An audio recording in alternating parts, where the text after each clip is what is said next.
नाज़रीन, एक बड़ी दिलचस्प खबर है। ये है कि जिस तरह आप देखें कि कितनी तेज़ी से वाक़यात और हालात बदलते हैं। 3 से 4 दिन पहले हम जो है ये हम एनविसिज भी नहीं कर सकते थे कि जनाब ट्रंप और मस्क की आपस में लड़ाई हो जाएगी। अब हम ये देखते हैं कि क्या हुआ। एक स्पेंडिंग बिल था, उस पर उनका इत्तफाक नहीं हुआ, और क्योंकि इनको समझ आ गई कि ये जो बेल्ट टाइटनिंग की ये बात कर रहे हैं और ये चाह रहे हैं कि जो स्पेंडिंग है गवर्नमेंट की इसको हाफ कर दें, तो ख़तरा महसूस हो रहा था ट्रंप को कि कहीं मूवमेंट तो बनती हमें नज़र आ रही है अमेरिका बादर में, जिस तरह बहुत सारे उनके अपने दानिशवर कह रहे हैं। मैंने बार बार वाल्टर को इससे पहले कहा।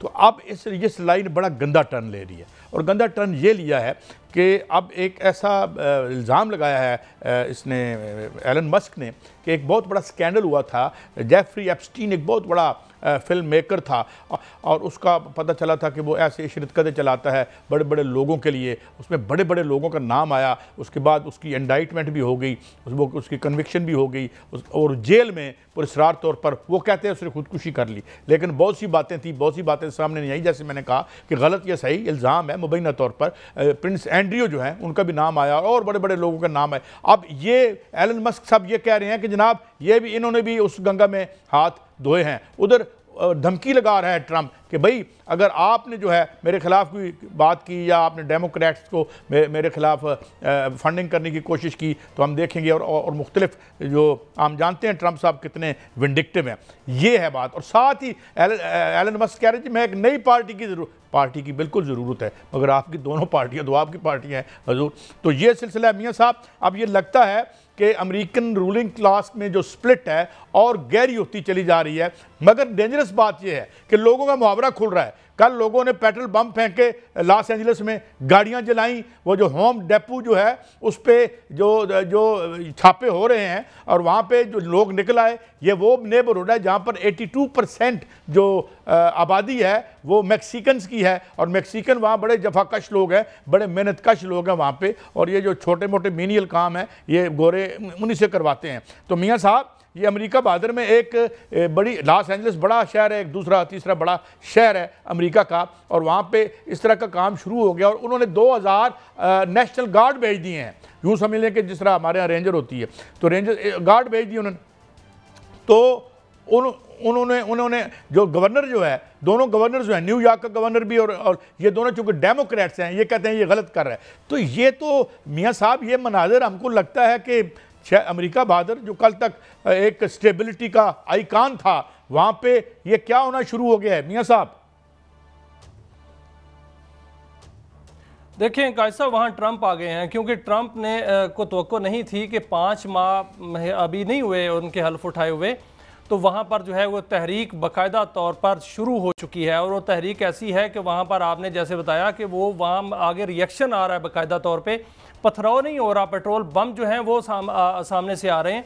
इधर से भी देखें ट्रंप जो है या अमेरिका पहले जो ह्यूमन राइट्स की बात करते थे, अब वो वहाँ पर जो है अपने नेशनल गार्ड्स ले आए हैं सामने, और फौजी भी जो है वो नकाबपोश वहाँ पर मौजूद हैं जो कि वहाँ पर जो मुजाहिरीन से निपट रहे हैं। और ये मुजाहिरीन जो है वो आगे बढ़ते जा रहे हैं। क्यों ये मुजाहरा हो क्यों रहा है, देखना ये पड़ेगा। मुजाहरा जो है वो शुरू तो हुआ था जो इमिग्रेशन के लॉज जो है वो पास किए थे और तारकीन वतन के हवाले से, लेकिन इसमें साथ साथ जो शामिल होते जा रहे हैं लोग, वो शामिल इसलिए होते जा रहे हैं कि अमेरिका के अंदर बाकायदा तौर पर इस वक्त महंगाई का राज है। अमेरिका के अंदर कीमतें बढ़ रही हैं, बेरोजगारी बढ़ रही है। वहाँ पर कायद साहब इस वक्त जो है डॉलर गिर रहा है, और आज जो नई रिपोर्ट आई है उसके मुताबिक युआन और जो येन है इसके मुकाबले में या यूरो के मुकाबले में डॉलर जो है वो बहुत ज़्यादा गिरावट का शिकार हुआ है। और यही वजह है कि लोग वहाँ की मईशत जो है सुस्त रवि का शिकार है, सनतें बंद हो रही हैं, लोगों में जो है वो बेचैनी बढ़ रही है, और ट्रंप के खिलाफ लोग जो है खड़े हो रहे हैं। वहाँ पर सिर्फ ये नहीं है, ये मुजाहरे जो है आगे बढ़ते जा रहे हैं और बढ़ते जाएंगे। और ये भी इंकशाफ हुआ है कि ट्रंप खुद जो है वो डॉलर को गिराना चाहते हैं, वो इसलिए कि वो कोई नई चाल में है, नई करेंसी की दरपे हैं कि नई करेंसी जो है इसको रिप्लेस करे, ताकि डॉलर पर जो है दबाव कम हो और अमेरिकन जो है वो अपनी कारोबार को मजबूत करें। वहाँ पर शरह सूद जो है वो कम करने के लिए कहा जा रहा है। और इसको क्योंकि शरह सूद कम होगी तो डॉलर पर जो है वो दबाव जो है वो कम होगा, वो उसमें जाएगा, बैंकों में जाएगा, से निकलेगा बाहर। अच्छा, और जो मईशत में जाएगा और थोड़ा सा वहाँ पर जो है वो शायद मईशत जो है सुस्त रवि का शिकार से निकल जाए। लेकिन मामला ये नहीं है कायद साहब, ये एहतजाज बढ़ता हुआ नजर आ रहा है। मियां साहब, मैं आपको बताऊं कि ये डायलेमा क्या है, इसकी तय में क्या है। अभी थोड़ी देर पहले हम अपनी मैशियत की बात कर रहे थे, उसमें चूंकि हमें जल्दी से सेगमेंट ख़त्म करना पड़ा। बात यह है कि ये हकीकत है और बहुत से दानिश्वरों का यह कहना है कि न्यू लिबरल इकनॉमिक प्रोजेक्ट में इवन जो ग्रोथ भी है आपकी, वो भी अगर ट्रांसलेट नहीं, आज हमने यही बात की और हमारे साथ जितने दानिश्वर और इकोनॉमिस्ट बैठे थे कि भाई जब वो ट्रांसलेट नहीं होगी, वेल्थ क्रिएशन तो हो रही है, इतनी वेल्थ क्रिएशन दुनिया में इतनी इस ऐद में हुई है, किसी ऐद में नहीं हुई। इसमें पहली दफ़ा ट्रिलियनियर बने, सब कुछ बने। मगर बात यह है कि वो लोग कहते हैं कि जी ट्रिकल डाउन नहीं होता। और दूसरी बात यह है कि ट्रंप साहब और मस्क साहब दोनों, इन्होंने पिछले एक अरसे से डेमोक्रेट्स ने और रिपब्लिकन्स ने ऊपर टैक्स की छूट दे रहे हैं कि जी वो क्या होगा, पैमाना छलकेगा, जैसे ये बाकायदा थेरी है इनकी कि जी भर जाएगा, पैमाना छलकेगा, नीचे फिर और इन्वेस्टमेंट होगी और इन्वेस्टमेंट होगी। और इन्वेस्टमेंट क्या होनी थी, कर्जों का बोझ। इस वक्त एक और बहुत बड़ा इशू है मियां साहब, इस वक्त तकरीबन जितने सीनियर एलिमेंट्स हैं वर्ल्ड जो सीरियस स्ट्रेटजिस्ट हैं वर्ल्ड जो सरमाए के, वो ये कह रहे हैं कि ये दुनिया में जितना कर्जा है, ये बॉम्ब इज टिकिंग नाउ, ये जिसे कहते हैं डेट बॉम्ब इज टिकिंग पूरी दुनिया में। और वो उनका एक कॉन्सेंसस है कि ये पे कोई नहीं होना इसको, बल्कि एक फ्रांस में मूवमेंट चल रही है, एक बड़े एक नॉन इकोनॉमिस्ट हैं, उनका नाम है माइकल हसन नाम है उनका। उन्होंने एक डेट कमीशन बनाया है जिसमें उन्होंने ये बाकायदा साबित किया है कि दुनिया भर के जितनी रियासतों ने कर्जे लिए हैं वो आवाम पर खर्च नहीं हुए, ये खुद खा गए हैं। क्योंकि आप तो बेल्ट टाइटनिंग कर रहे हैं, आप हेल्थ पे स्पेंडिंग कम कर रहे हैं, आप एजुकेशन पे स्पेंडिंग कम कर रहे हैं, आप सोशल हाउसिंग पे स्पेंडिंग कम कर रहे हैं, आप ट्रांसपोर्ट सारा तो आप जो है वो पब्लिक सेक्टर प्राइवेट सेक्टर में दे रहे हैं। तो ये कर्जे गए किधर? इस पे एक जिस तरीके से वहाँ पे एक्वाडोर में वहाँ के प्रेसिडेंट ने इस पे एक कमीशन बिठाया और बाद में उसने वहाँ पे बंद करवाई दुकानें इनकी, IMF को, वर्ल्ड बैंक को, और उसने कहा कि भाई $1 के हम 0.38 सेंट्स आपको दें, 38.38 डॉलर आपको वापस करेंगे। तो ये दुनिया के तमाम एक बहुत बड़ा जो इंफ्रास्ट्रक्चर है इकॉनमी का, वो बहुत बड़े प्रेशर के नीचे आ रहा है। इसी में टैरिफ वार को आप समझ सकते हैं, इसी में अपने मुल्कों में इनकी लड़ाई समझते हैं, मुल्क से बाहर भी इनकी लड़ाई है, मुल्क में अंदर भी रूलिंग क्लास की लड़ाई है। तो ये बड़ा दिलचस्प है मियां साहब। And I think this is one of the most important stories that come अज़ कम मेरे और आपके लिए जो लाइफ स्पैन है इसमें हम कवर कर रहे हैं। मियां साहब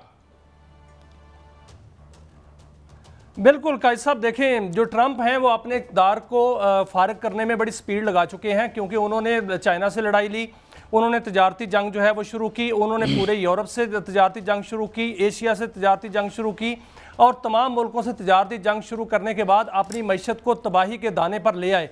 और वहाँ पर जितने अमीर तरीन लोग हैं वो एक एक करके उनको छोड़ रहे हैं। एलन मस्क की मिसाल ले लें, एलन मस्क जो है वो एक उनका जिगरी दोस्त नहीं जिसको कहते वो था, और दुनिया का अमीर तरीन वो शख्स था, उसने भी ट्रंप को छोड़ दिया है। और यहाँ तक छोड़ दिया है कि वहाँ धमकियाँ वगैरह जो है एक दूसरे को देना शुरू कर दी हैं और बाकायदा तौर पर एक दूसरे के दुश्मन बन गए। इसका फ़ायदा कौन उठाएगा? इसका फ़ायदा डेमोक्रेट्स उठाएंगे, इसका फ़ायदा जो है वो चीन उठाएगा, और अमेरिका जो है वो मज़ीद जो है वो गिरावट का शिकार होगा, डॉलर मज़ीद गिरावट का शिकार होगा, और हो रहा है। और इस वक्त जो एलन मस्क है वो उनके मुआवजे के पीछे पड़े हुए हैं और बार बार मुतालबा कर रहे हैं कि उनका मुआवजा किया जाए। मुझे लगता है कि ट्रंप जो है उनके मुआवजे तक वो जा रहे हैं, क्योंकि वो जो इल्ज़ाम लगाया है उन पर, वो उसकी बाकायदा तौर पर उनके पास नाकाबिले तरदीद वो कहते हैं सबूत मौजूद हैं।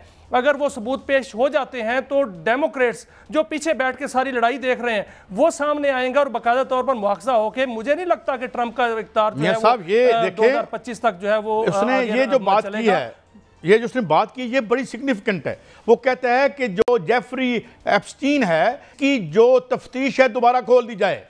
अब देखें ना, ये बात तो हमें पता है कि एक दूसरे के गिरबान पकड़ रही है अमेरिकन रूलिंग एलीट के जो दो धड़े बन गए हैं।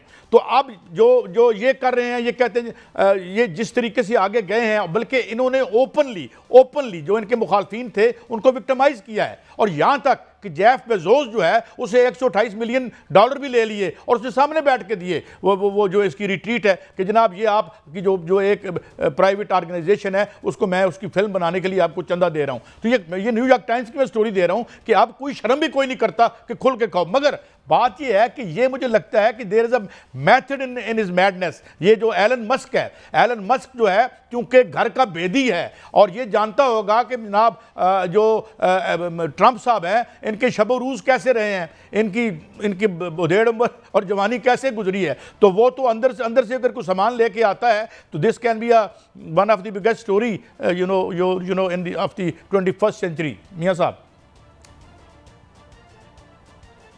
काजी साहब एक बेदी नहीं है, वहां पर 3-4 बेदी हैं जो उनके इर्द गिर्द हल्फ वाले दिन खड़े थे, वो सारे के सारे घर के बेदी हैं, वो एक एक करके जो है उनका साथ छोड़ रहे हैं। और यही वजह है कि आप सर देखें कि जो अमेरिका के अंदर इस वक्त वहां बेचैनी है सबसे बड़ी।